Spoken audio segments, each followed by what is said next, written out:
it feels like we should bow down to Black Americans. And it's like, how we're doing movements too. And it's like, that can't be said, or we're being disrespectful. That's how it kind of feels, where we can't have a symbiotic conversation with each other, where I am a Pan-Africanist, so I actually do want our unification without shitting on what you're saying, but also think of the other side of people were creating culture as well, and do want to participate in this global space that was dominated by Black Americans at one time. And what I feel like is being rebelled against is the space being shared.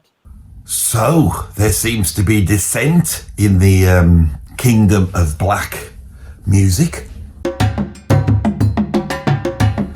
I've spotted it online this morning. Quite shocking, really. It seems that Black American music has got an issue with Black British music. They're at loggerheads. That's not loggerheads, is it? They're at loggerheads with each other. And I must admit, I did have a little bit of a laugh up my sleeve when I saw this video from Truth Saviour. And I thought, I don't want to open up that can of worms again. But then I've sat here thinking about it for half an hour, and I'm chuckling to myself at the irony of it all. And I thought, I've got to get involved. Yeah, in my opinion, American innovation when it comes to music peaked in the 2000s. In the 2000s, we got UK garage, UK funky, dubstep, grime in about 10 years or so alone. That's crazy. Oh, I get it now. It's about a competition, but no one told Black Americans. I didn't know we were competing. This shows you the level of desperation that these people are involved in.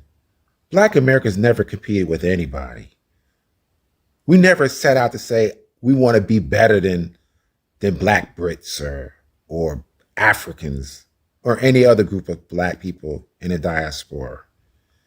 This guy's literally talking about genres that no one's ever heard of. And if you haven't heard of them in America, that means it's not popular. If you haven't made it in America, then what you're doing means nothing. You are a worthless, friendless, faggot-lipped little piece of shit whose mommy left daddy when she figured out he wasn't Eugene O'Neill, and who is now weeping and slobbering all over my drum set like a fucking 9-year-old girl. Now, where do we start with this one? Because I'm going to tell you a tale which is going to go on for a while, so make sure you're comfortable, because this is going to be very, very involved. But I'm sure that if you follow my line of thinking, it might reveal something about music and how we understand music that could be quite profound. Anyway, I will try my best to try and do this. Some of you may agree, some of you won't. And of course, a lot of this is my subjective opinion. I think I must say that. You know, I'm going to be talking about from my own personal experiences, as well as trying to have an objective idea of what music is, especially American music, as a British white middle-aged man, something that I've been reminded of many a time by, amongst others, Mr. Truth Saviour. So, where shall we start with this? A few years back, I hit the first bit of controversy on my YouTube. Now, I enjoy controversy because it means that there's a conversation going on, and I think conversations are good, and you learn from conversations. I made the point that the idea of Black music, the idea of Black American music, was a bit useless, really. I use the term as well, but I think we all sort of, from a phenomenological viewpoint, know what we mean when we say that. But in terms of understanding the music, it doesn't really make sense. And so I did a number of videos looking at jazz and saying, I don't think jazz is Black music, I think it's American music. Now, what was my argument for this? Well, basically, that when you look at the influences in the music, it's all sorts of different music forms. You know, yes, African music, yes, South American music, yes, some of the folk music that came from Scotland and Ireland, then you've got classical music, and you've got just a whole ton of influences, like every single, style of music. But also the fact that when we go back and start to study the origins of jazz, it's incredible, especially looking at the history of it and the fact that, you know, Jim Crow is emerging in 1895 just as jazz is emerging. But it seems that, you know, white Americans and black Americans are working together. And they're taking influences from each other. Sometimes those influences are, you know, that positive, you know, when we look at sort of, you know, the minstrel shows and that type of thing. But it was still, you know, crossing over. And then on top of that, the very idea of what black represents, what the definition of black is, changed through American history, you know. So Creoles were seen as being non-blacks, and then they were seen as being blacks, when in fact the word Creole has no racial connotations whatsoever. And predominantly the early musicians that created jazz were Creole musicians, which by definition were pulling in a whole host of different influences: French, Spanish, you know, Latin American, I suppose African, but it just doesn't make sense to me. So I did these videos. Obviously I got a lot of pushback. Now, one of the most intelligent pushbacks I got was from this fellow, Truth Saviour, who has a YouTube. And when I saw, you know, when he got involved, he started to push back and argue against me. Since then, every now and then, I look in on his channel. Now, the reason for that is because I actually do like Truth Saviour's channel.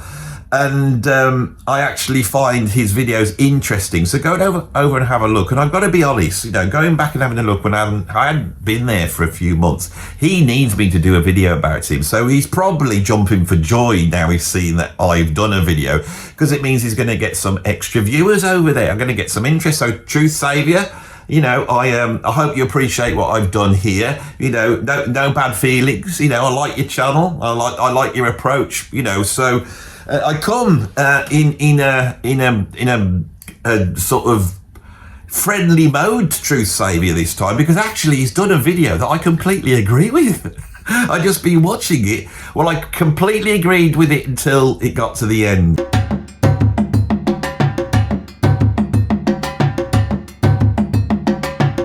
This was the video he did as a response, the first one. As you can see, it says, "Jazz is not black music." Then it has a picture of me, not one of my best pictures, looking a bit sort of mean like that, you know, like a bit sort of, you know, white racist wants to have a go at the black people in America. And there I am in front of a Union Jack. And then he titled the video, "White British Man Said Jazz is Not Black Music." And I messaged him and said, it's not technically correct, because my mom's from India and she's half Indian. I'm a quarter Indian and I'm from sort of a mixed race family. I said, could you retitle it, "Mixed Race British Man Said Jazz is Not Black Music"? And he said, "No, you look white." And that really fundamentally is what this is all about. For me, this is what it's all about. Because this more recent video he's done here, which is this one, which is called "Are British Blacks in Competition with Black Americans?" Well, it's not really a competition, but his point when we had this before was he was going, "You're not black, you're not American, you're British, you know, how can you comment on this?" Right? Now he's talking about British black people. I'm British, right? I've worked on the British jazz scene. But the most important thing is that when you start up this video where he has sort of discovered this thing of how British black people think about American black people, and the fact that there's an issue there. Well, interestingly, True Saviour, I must tell you that when we're having our discussions through various videos and comments, I wasn't just giving you my opinion from nowhere. I actually went to some of my black friends and spoke to them about it to make sure that I wasn't being a white British man with all the sort of, you know, prejudices that I may have. And I spoke to somebody who was originally from Africa and now lived in the UK. And I talked to a lot of British jazz musicians, both black and white. What I started to realise is that the arguments that were coming my way, not just from Truth Saviour, but from a whole, like literally hundreds of people, was that when we use the word black, this is what they say, when we use the black, we mean African American people. And I would go, that's not what black people in England think. They think that it means them. And they went, well, no, this got nothing to do with them. And whilst this is going on, I am arguing with British jazz musicians, black jazz musicians, who are famous jazz musicians, and they are going, you should not disrespect our music. This is our music. And so I go back to Truth Saviour, and a few of those, I mention this, they go, it's not their music. This music was created by American black people in America, right? So this is the thing, is that there is a contradiction, because British black musicians think that they are playing their music, right? Every black person on all these videos is always saying, we did this, our music, when we did this, when we did that. I think this is morally wrong to do it. They didn't do it. None of these people did it. It was other people that did it. The idea that, you know, you have a certain skin tone, right, or a genetic line to what, because you've got to remember, if you do go into the South of America, where New Orleans was, and you start talking to white people, 20% of them will have a direct line back into African-American enslavement, right? We're all genetically go back to somebody who was oppressed by white people, none more so than me. And my link to people who were oppressed by the British colonial past is actually closer than the many black people in America. Now, watching this video, there's so much going on here, and I need to order my mind to really try and get to the massive contradictions. Now, the contradictions are coming, I believe, from the fact that this idea, which comes from identity politics, you know, this sort of racial grifty idea that, you know, we're black people and in our culture and it belongs to us, the Pan-African type of Marcus Garvey view of things, which I see as being the sort of black equivalent of the Ku Klux Klan. You know, it's like anything that's black's good, anything that's not black's good. Well, once you start talking like that and say we did this and we did that, then British black people go, yeah, I know, we did do this, didn't we? And then the black American people go, well, no, you didn't do that. Right, so the little patch of turf that they're trying to grab at, so all of them want to grab at that, it starts to get smaller and smaller as they chop it up, you know, and there becomes a power struggle. I'm not giving you my phone, you're going to gymnastics. Yeah! Do you want a cookie or do you want my phone? And the reason for this is that once you start to see race in this way, and see the world based upon identity and race and linking privilege and power to these identity categories, you start to get into these power struggles. This is where racism begins for me. And this is why I think the utility of doing this from a moral point of view is not good, because it makes it more racist, but also it stops us from understanding music history, right? My point is very simple. Music's music. And if you want to categorize music, categorize it to countries. So blues and jazz is American music. And if you want to know who created it, it was created by Americans. If you want to get into the race of that, then get into the individuals, because it's the individual geniuses. If you want to empower black people and give them examples that black people can do things just as good as everybody else, and in the case of jazz, better than everybody else, then go and look at Louis Armstrong and Duke Ellington and, you know, Count Basie and Charlie Parker and all those utter geniuses who, despite what the British black people are saying on this video, are better than everybody else. They just are, right? I categorically believe this, right? But it's them that's better, right? Einstein might have been white, Neil Armstrong might have been white, all these white people have done stuff. It's got nothing to do with me. I can't say when we invented the theory of relativity, because I'm just not clever enough to do it, you see. I did try. I mean, this is, the world is so inverted at the moment that, I mean, I don't know where to start with this. We as black people can discern that. I think we know, because there's white culture and white American culture, which even white UK people are like, America is the mecca for a lot of us. It's been sold to all of us. That's why we have our actors, our business people will go to America. That's the land of opportunity, the land of the free, whatever the case. That has been sold to all of us. But as black people, we know the brainwash that white folks do. We hone in on what relates to us. So black American culture being the loudest the proudest, the most visible in the way that we marketed, that's what we align with, because that's what gets fed back to us. So when we didn't have British black stuff on TV or British black books to consume in the way that I could go and get a black book about America, that's my way of at least having something that speaks to me and what I relate to. So we hone in, and understand. Right. Isn't quite what I'm talking about. I'm referring to specifically, Deja made a point of, we created this culture. Yeah.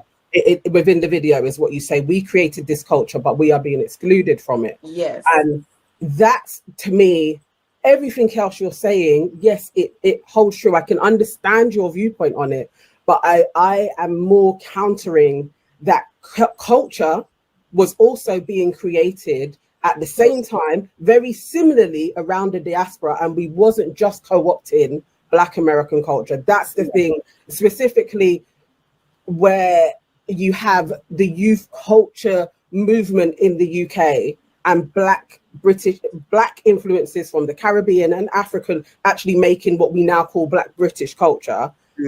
Has elements of American, but it's not the same. And also it was happening at the same time that you see it in Jamaica, you see it in Uganda, you see that there's lots of different ways that aren't necessarily Black American. So when we are participating in a space that lots of people have been fighting for it to be inclusive, not just Black Americans, we also had a whole anti-colonialist movement going on throughout Africa. It all happens at the same time, but it feels like these talking points aren't allowed to be carried through because it feels like we should bow down to Black Americans. If we just dropped this and just saw people as people and saw culture as being linked to countries and take the racial thing just out of it a little bit, you can still talk about Black Americans and what Black musicians did. They did so much. And the thing is because jazz was seen as a novelty, and because jazz was seen by the white racists as being black music in the early days, it was sold back to black people, and then it was commodified by the white audiences. All that bit is true. But the fact is that when you go and listen to that music, the reason why it's a success isn't because it was some echo of Africa. It was because those musicians had actually innovated something that was completely new. It was an amalgamation of all sorts of different styles, and it had nothing to do with African music whatsoever. You know, there's influences there, but the genius of it, and it wasn't just genius from a technical point of view or from an artistic point of view, it also crossed over, so people loved it. It was a low form of art that appealed to the masses, that within it had the potential to express great emotion at the same level as high art. And if you then are a black musician in America and you're a genius, you will then use that music form to express yourself, because that's the one you've got. Because the world of classical music and fine art and painting and sculpture and literature has been closed off to you. But of course, we then have the Harlem Renaissance, and that opens up writing and all that type of stuff. And the Harlem Renaissance then looks back on this music, you know, after the event and goes, this is incredible stuff. But we have to say that without the European appreciation of jazz, without the especially French recognition of how great jazz was, we might not be talking about this now. And so the truth is, you can see the world as people getting along and working together, and I think that's art does that. It can't not do that. Art is a place where we can all meet and get on. I don't even have to speak someone's language. I can still play, you know, music with them. You know, music and art is made out of love, and it brings people together. This thing is just grifting, and it just drives people apart. America acts like America is the be all and end all, but the rest of the world know that it isn't. And so by default, Black Americans may think that way. Not only that, Black Americans are aware that their Black American culture has been exported all over the world, and is aware that the whole world has their eyes on them.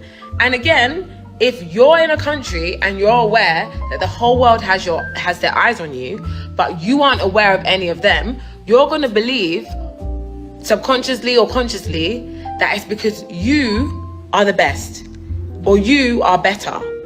And it's not necessarily true. It's actually because you're the most popular. So like, America is like, you know the kid in school, yeah? There's a kid in school and he's popular. But he thinks he's popular because he's good at maths, or he's good at science, or he can do cartwheels, or he's really funny, or he can burp the alphabet. He thinks he's popular for that. But he's actually popular because he's the only kid in school with a pool. And everybody wants to use his pool. That's what America is. Like, black Americans think that, not all of them, some of them on this app think that they're the best at what they do. And it's not to say black Americans aren't exceptional, because they are. They're just not more exceptional than the rest of the black diaspora. The thing is, they are being exceptional in a country that has the world's eyes on it. And the reason why America has the world's eyes on it is because all the money and power from slavery went to America. And Americans are living in America. You literally live, black Americans live in a country that has been propped up the most by slavery. But let's be clear, the difference between America and like Jamaica and all the other countries is because all the money from Caribbean slavery didn't go to the Caribbean. If the money from Caribbean slavery went to the Caribbean and the Caribbean was propped up like America, then all eyes would be on the Caribbean as well. If the money from African colonization went to Africa instead of Europe, and Africa was propped up by colonization and slavery, just like America is, the whole world's eyes would be on Africa. Dinah, is anyone finer in the state of Carolina? If there is, then you know, show to me. Dinah, the Dixon blazing, we love the city gazing to the eyes of Dinah me. Baby, every man, one eye, shake with fine song, cause my dynamite, change your mind, Baba did you need? Don't you want to China, baby? I'll have no Dinah, oh, baby. Oh, Dinah. Dinah, oh, Dinah, oh, baby, Dinah, Dinah, oh, baby, every night, so that you want to do that, baby, I'd have another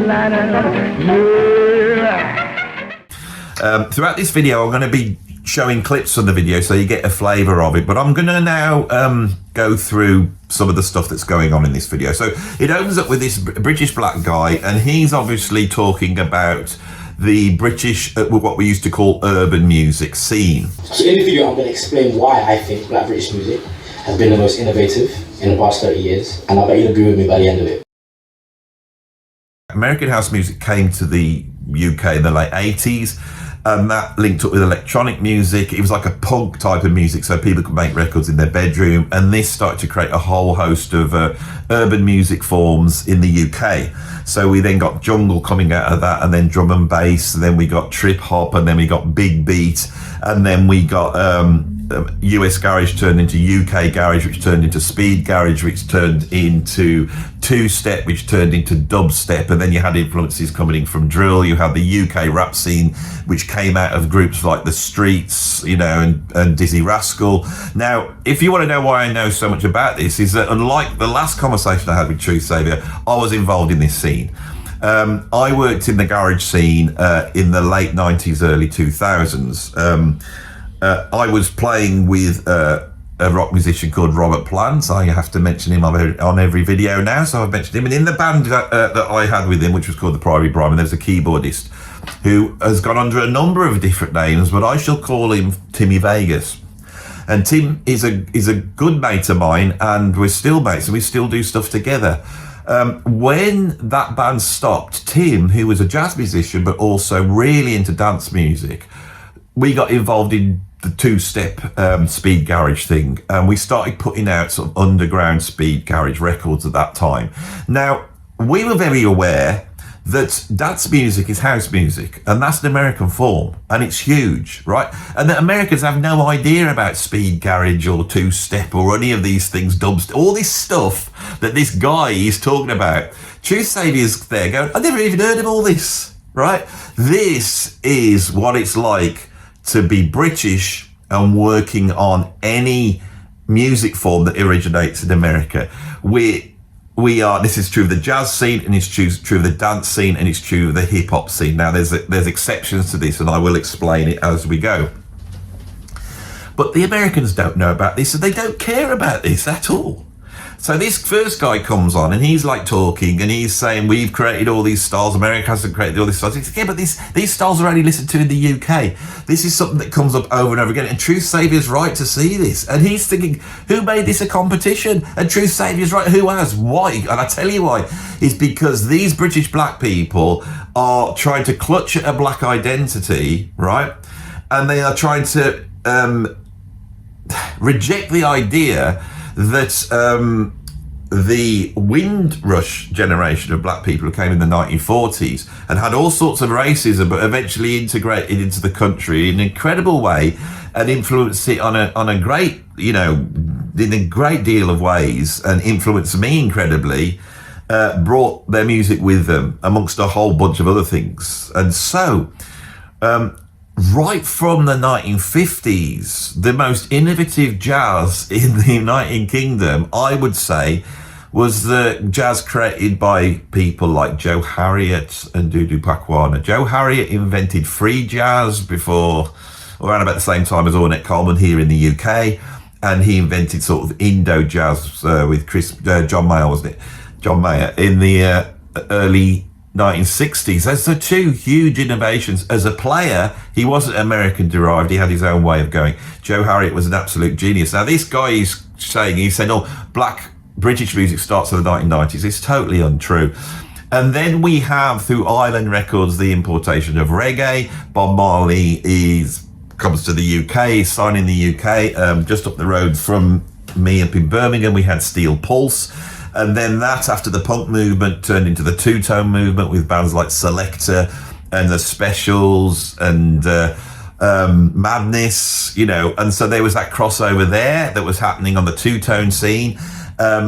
You also had a tradition of spoken word that had come out of British Music Hall, and that sort of emerges out of Ian Jury. It then gets a resurgence with Blur, Parklife. And in the early 2000s, I had a call from a manager, and I was involved in making all these dubstep and two-step records. I was a producer back then. And he had heard about this British rap group called The Streets. And they had just split down the middle and gone two ways. And Mike Skinner, who was the producer that making the music, he'd gone one way, and the rappers had gone another way. And this management company signed the rappers up, and I met with them and started to produce them. And they sat down and told me something very interesting. Came around my house. Now, these guys were part of the UK hip-hop scene at that time, which was a direct emulation of the black American rap and hip-hop scene. So these guys came in and said, yeah, we were into Tribe Called Quest, Public Enemy, NWA, all the usual stuff. That's what they were interested in. Then they said they sat there watching TV one day, and on come Blur doing Parklife. And Phil Daniels is there, walking around the park doing what was basically English rap. And they said they looked at each other and went, this is British rap. And they suddenly had the realisation that you could rap in an English accent. When they come round to my house, they looked at all my CDs, and they saw all the jazz CDs, and they saw all the metal CDs, and they were looking at albums by Soundgarden and things like that. And they go, we love that, and we love that. And what I got from these guys, because I'd worked with so many rappers in Birmingham, is these guys were open to everything. They were just open to it. So they started to do what you could say is the beginning of British rap. Mike, who was the white kid from Birmingham, he is also signed, and he takes the same idea, but because he's not a rapper, because these guys were virtuoso rappers I was working with, but Mike starts to rap in an even more exaggerated English style, and this begats British rap, British hip-hop, and now that's a massive thing that's in our country. Now, do the Americans know about this? No. Some of it's very cutting edge, some of it's very exciting, but the Americans don't know about it. But that's an innovation. I've tried to describe how that innovation comes from not people trying to claim their racial, territory, but by being open to new things. This is why I've told you that story, and I saw that directly. And I worked with these guys. I sat in the room with them, and I knew when we were in that room, we were trying to make great music, and all of our influences were coming in. And I've had experience of that. I don't know if True Saviour has, but I know how music's made, and that's how it's made. It's made through love and respect between people. It's got, once you get in there doing the music, you know, you might be a racist sat in a studio, but when the music starts up, if you love music, that goes out the window. There's no talking about South African music without mentioning the 1-4-5 progression or the 1-4-1-5 progression. All the songs that I've mentioned have different South African styles, but they all pretty much use the 1-4-1-5 progression. You can almost think of it as like the African American blues. Think about how many melodies that have been written over the blues. And the influence that she identifies, and this is so ridiculous, is that she identifies the 1-4-5 chord progression from the blues and from gospel music, you know, and, you know, True Saviour sat there going, see, they acknowledge that the influence is coming back. It's coming back from America, but back to Africa. Of course it is. You know, all those, you know, Afrobeat bands are like, they're coming out of James Brown, they're coming out of soul and R&B, they're coming out of jazz, you know, even bits of rock, you know, Jimi Hendrix and Creed, there's, you know, Eric Clapton's all over Afrobeat, and so is he all over reggae. I mean, Peter Tosh was basically, you know, a reggae musician that was channeling Eric Clapton. This is how music works. Now, of course, the 1-4-5 progression is just the basis of Western European classical music and folk music and hymns.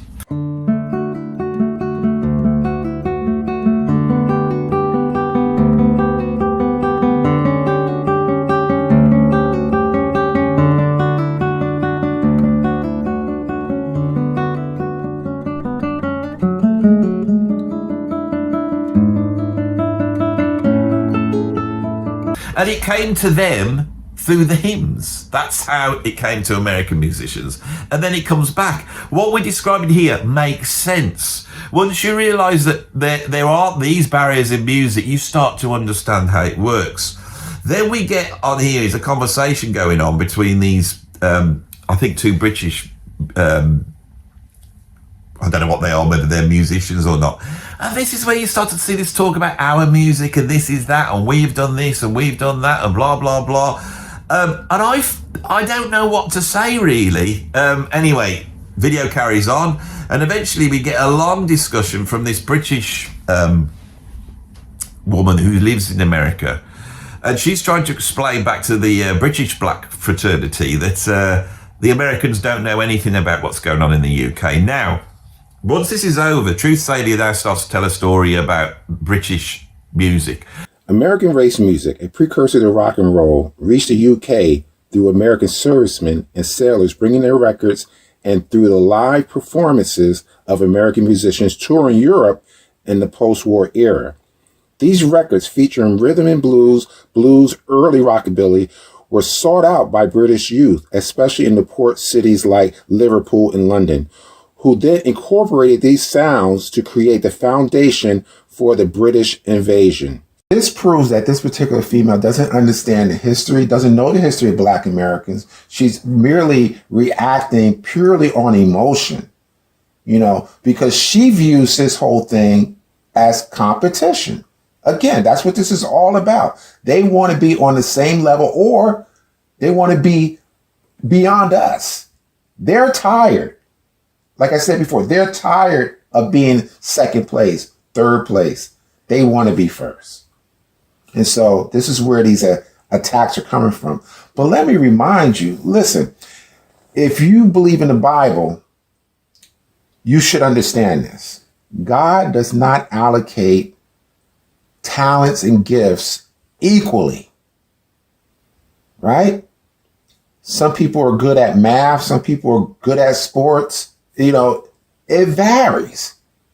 So there's going to be influential people and there are going to be people who are not that influential. For whatever reason, God decided that Black Americans were going to be the most influential people on the planet. That goes for every race. More importantly, the Black race. We are the most influential for whatever reason. that may be something that you will never be able to change. We've been doing this for over 100 years or even longer. So you had opportunities to produce, like I said before, produce. But I just believe that things are the way they are because it's just designed to be that way. There's no reason to get all upset about the fact that Black Americans appear to be the most influential people on the planet. You guys need therapy because you guys are suffering from some inferiority complex or something. These types would try to argue that the reason why jazz developed in New Orleans is not because it was the most cosmopolitan, integrated town in the world at that time and all these outside influences coming in. No, the black musicians there, they shut all that out. You know, they went down into cellars and said, don't listen to any other music because we're about to create jazz. It's absolute nonsense. Jazz was created out the integration of all sorts of different people, of all different races, cultures, creeds, beliefs and music forms. The way that American music forms, and I will use the term for Truth Saviour just to make it seem simple, Black American music forms, the way they came to the UK is not in the way that he described. It doesn't start with the Beatles. It's already done by the Beatles. The kids already wanted to hear that music because of what happened in the 1950s. Jazz reaches the shores of the United Kingdom pretty much in the mid-20s. As soon as jazz emerges in 1917, and then in 1920-21, the original Dixieland Jazz Band from New Orleans that was playing proper jazz, whether you like it or not, arrive in the UK. And that then drops the little seed of jazz. And by the mid-1920s, people like Sid Phillips, who is the father, or was the father of the great jazz fusion drummer Simon Phillips, is making proper jazz records by the late 1920s. He formed his first band, the Melodians, I believe in 1925. So he probably was one of the first jazz bands in England at that time. I mean, in those days, if you were doing gigs, you're doing dances and stuff, you couldn't turn up to the gig unless you had a string quartet, because the violin and, it was still part of the dance band, collection of musicians. You had to have a string section. And he, of course, his band was smaller. It was a jazz band, with Dixieland, really. He must have been one of the first in England to do that. And so there is a jazz scene that's emerging in the UK, and it runs alongside. By the 1940s, a sort of middle-class intelligentsia are looking at this form, and they're starting to pick up what's going on in the bebop world, but they've invested in playing this more sort of traditional style of jazz, the New Orleans jazz. And so there's a division that emerges.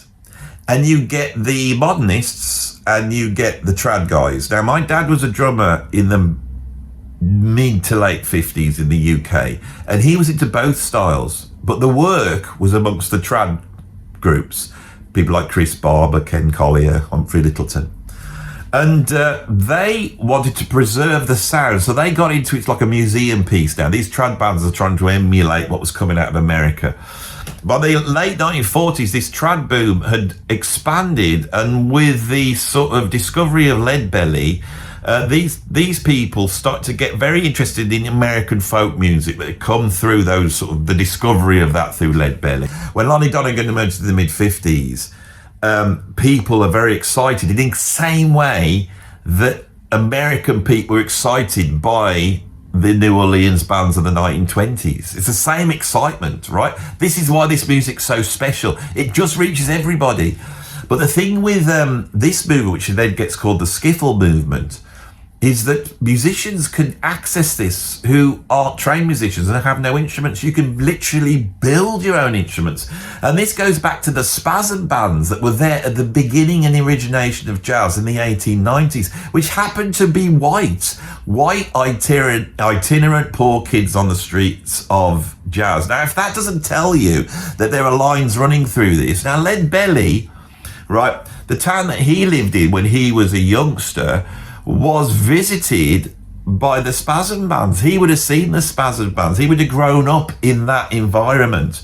And suddenly this same sort of incredible gift from American music emerges in the UK. And the Beatles and, Jeff Beck and Jimmy Page and The Who, they're all playing in these skiffle bands. And my dad was also playing in these skiffle bands. My mum can remember going on holiday and, going out on the night, and they went to see George Melly, a thin, young George Melly, who was, performing traditional jazz, but also bits of early American folk music, blues. That's became a big thing. Chris Barber then decided to invite Muddy Waters over. Muddy Waters arrived. He'd got an electric guitar and a little amp. That shocked all the, snobby folk musicians, but excited the sort of young kids. And before you know it, they're primed. And that's the point where the Beatles are going, we need more of this black American music. And they couldn't get it. You are correct at that point in time. But the uniqueness of British music, right? The uniqueness that's there, that is, I'm proud of being a British person. It's got nothing to do with the colour of my skin, but being culturally British, I'm very proud of British art, literature, music.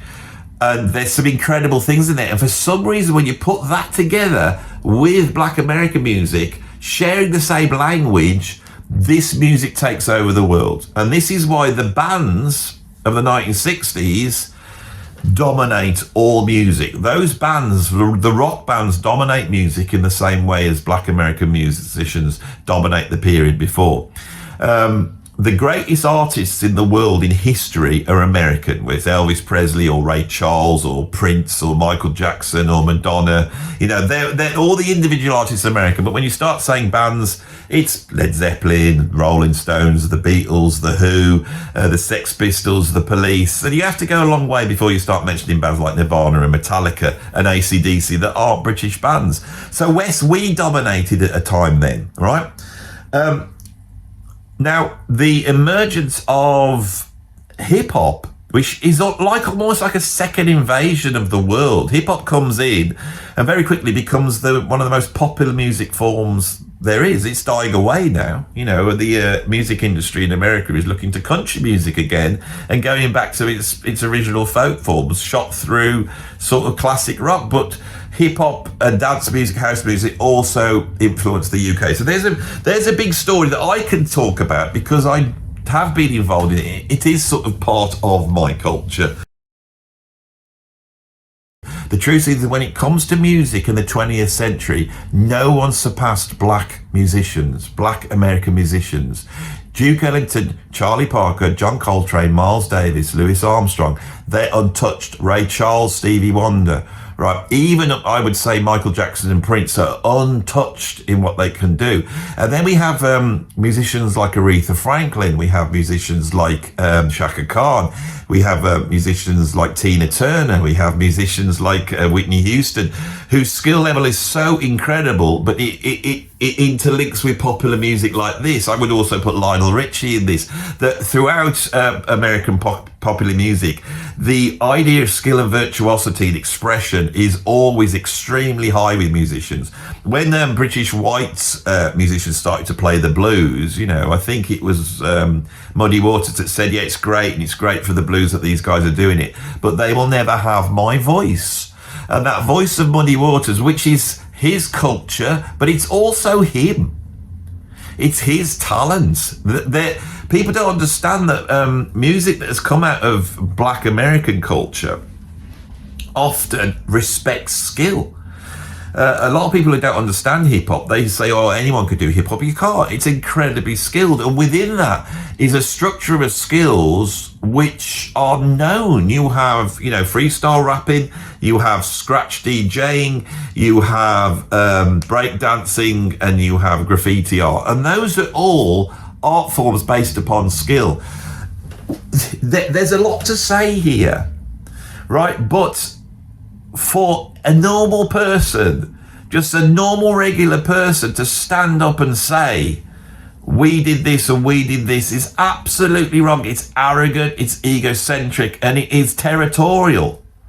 And what's happened with Truth Saviour, you see British black people doing it, and he's gone, hang on, why are you doing this for? That's not right.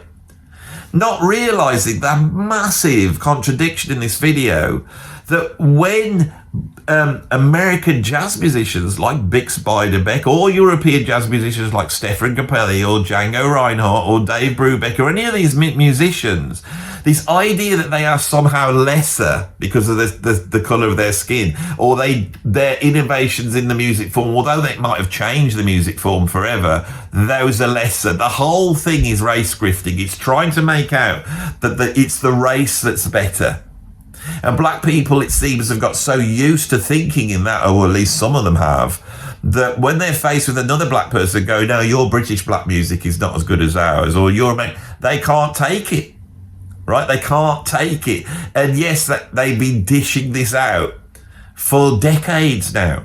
And there's financial reasons why. This is what people don't seem to understand. This idea of saying that jazz is black music comes from the change of funding that's happened in the 1980s with the sort of conservatism that came in with Ronald Reagan, and the art funding body would no longer fund experimental art, so they wanted to fund something that was education and historical, and jazz saw its ability to get in there and grab that funding by creating educational big bands. You know, Wynton Marsalis, who was the sort of golden boy of that era, has gone on to be the director of the Lincoln Jazz Centre, and gets paid something like $2 million a year to see that. That's where the funding worked.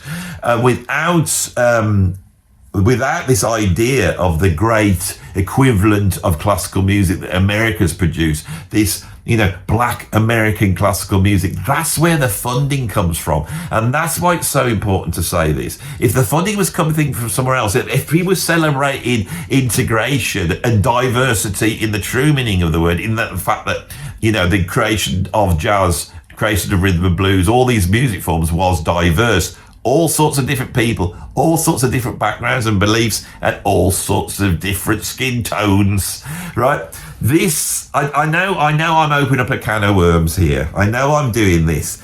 And the reason I am is because if you drop this race-based classification of music, and if you drop this sort of identity politics, we have to show up how the white man was bad and all the racism that went on and that power struggle, and we are going to balance that with our own power struggle, and we're going to be proud and we're going to push back and all that stuff, which to a certain point is great. It's great to feel proud, and it's great for a black kid to see, you know, some artist or sportsman or scientist and go, oh my God, they've done this incredible thing, and you know, and I never seen anyone who's black like me do that. That's quite inspirational. My God, I think that can't happen unless you put the playing field straight and go, jazz is American music. Yeah, you know, it's created by everybody.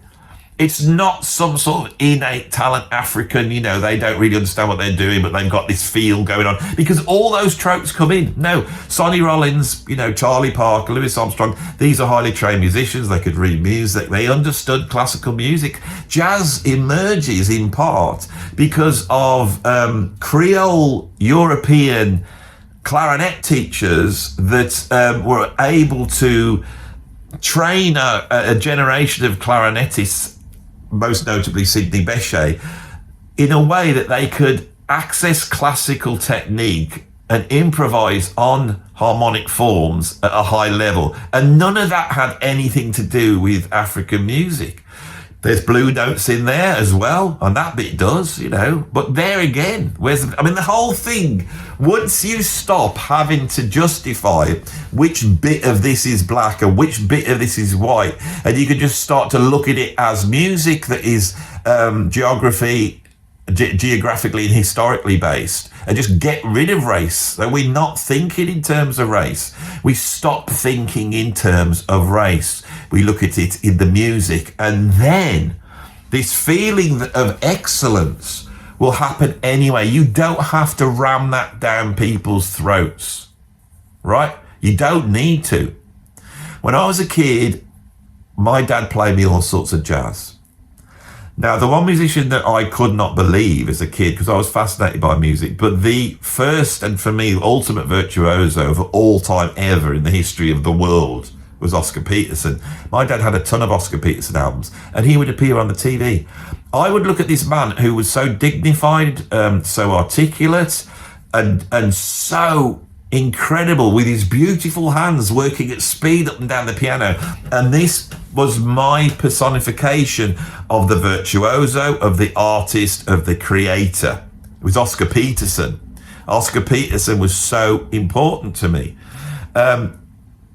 I believe that Oscar Peterson was one of the greatest musicians of the 20th century.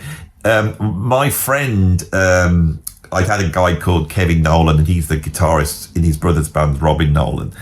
And I once was chatting with him, and he said he'd done a gig with Oscar Peterson, and I was like, oh my God, Oscar Peterson, because for me, that is the highest example of humanity in terms of creativity. Oscar Peterson is unbelievable. And he's humble as well. He's humble. I've watched so many interviews by him, right? I knew he was a black man, but you didn't need to state that, because as soon as you stated that, for me, it's belittled him. Just forget it. How good's Oscar Peterson? Oscar Peterson is as good as it gets. But for a black man, no, he's just as good as it gets. Oh, what you're saying, he's as good as the best white man? No, he could well be better. He's actually better than the white men. Well, yeah, he probably, I can't think there's other musicians. I'm sure there's some classical musicians that had his sort of virtuosity level, but they couldn't improvise. I don't know. Where are you going with this? Well, I need to just prove it. We need to prove that blacks are the best. Well, if you're going to do that, I'm going to prove whites are the best. Well, hang on, can we have that argument later? Because actually there's some British blacks and they're trying to say they're the best. And then there's some African blacks, I mean, they're trying to say they're the best because they say they all came from them. And it's really important to know where it comes from. We need to look at the genes. You have to look at yourself and look at your genes. I mean, what are we doing? What are we doing with this? Right? Now, I'll get pushed back on this. They will come in. I may well be called a middle-aged white man. I may be called a racist again. I am reacting to this because this seems bloody racist. And it's not just, I'm not saying it's black racism against whites. I don't care about that. People can be racist against me. I don't care about it. I'll deal with it when it affects me. No, it's racist against black people. Right? Because as soon as you have this discussion, you pull it down, and the fact that you've got black people arguing with black people about how good they are within the realm of black category, if you cannot see this is not a good thing, I don't know what else I could do. Anyway, I think I've dealt with it today as much as I possibly can. I may come back to it, but I'm only going to come back to it if this video is popular and interesting. It might sink without a trace, and then we won't go back here again, will we? Because in the end, the main reason why things happen is not because of race or creativity or geniuses. It's because of commercial reasons. And the reason why jazz and blues and American music is so great is because it was popular. And the reason why it was popular is because everybody loves it. Into the groove. You gotta move. Up on your feet. Step to the beat. Get into the groove. Boy, you gotta prove your love to me. Yeah. Get up on your feet. Yeah, step to the beat, boy, what will it be? Music can be such a revelation. Dancing around, you feel the sweet sensation. We might be lovers if the rhythm's right. I hope this feeling never ends tonight. When I'm dancing, can I feel this free? At night, I lock the doors when no one else can see. I'm tired of dancing here all by myself. Tonight I wanna dance with someone else. Get into the groove, boy, you gotta prove your love to me. Yeah, get up on your feet. Yeah, step to the beat, boy, what will it be? into the groove, boy, you gotta prove, boy. Oh, ooh, oh. Get up on your feet, yeah, step to the beat, boy, what will it be?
Step to the beat, boy, what will it be?